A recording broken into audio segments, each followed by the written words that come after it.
বর্তমান সরকারের যে স্লোগান সবার আগে বাংলাদেশ, সেটি সামঞ্জস্য নয়।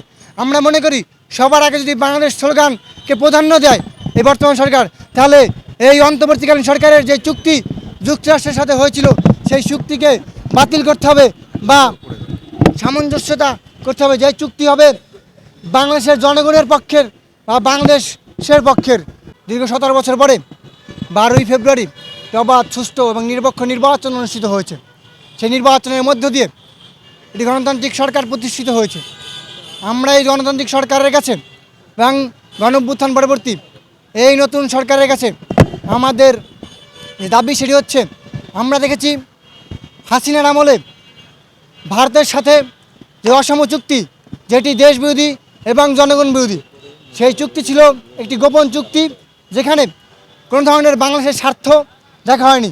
ঠিক একইভাবে আমরা দেখেছি এই অন্তর্বর্তীকালীন সরকার ডাক্তার ইউনূসের নেতৃত্বে যে সরকার গঠিত হয়েছিল, সেই সরকার নির্বাচনের শেষ মুহূর্তে এসে, তাদের সময়ের শেষ মুহূর্তে এসে যুক্তরাষ্ট্রের সাথে যে অসম চুক্তি করেছে, সেটি রাষ্ট্রবিরোধী এবং বাংলাদেশের স্বার্থবিরোধী।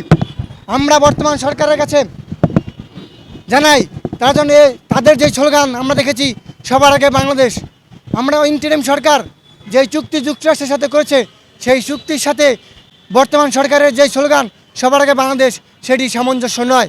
আমরা মনে করি সবার আগে যদি বাংলাদেশ স্লোগানকে প্রাধান্য দেয় এই বর্তমান সরকার, তাহলে এই অন্তর্বর্তীকালীন সরকারের যে চুক্তি যুক্তরাষ্ট্রের সাথে হয়েছিল সেই চুক্তিকে বাতিল করতে হবে বা সামঞ্জস্যতা করতে হবে। যে চুক্তি হবে বাংলাদেশের জনগণের পক্ষের বা বাংলাদেশের পক্ষের।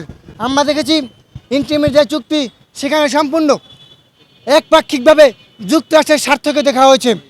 এই চুক্তি কার স্বার্থে, কার ইন্ধনে করা হয়েছে, এবং এই চুক্তির সাথে অন্তর্বর্তীকালীন সরকারের যারা জড়িত, তারা সম্পূর্ণভাবে দেশবিরোধী চক্রান্ত করেছে এবং এই দেশবিরোধী চক্রান্ত অবশ্যই হয়েছে।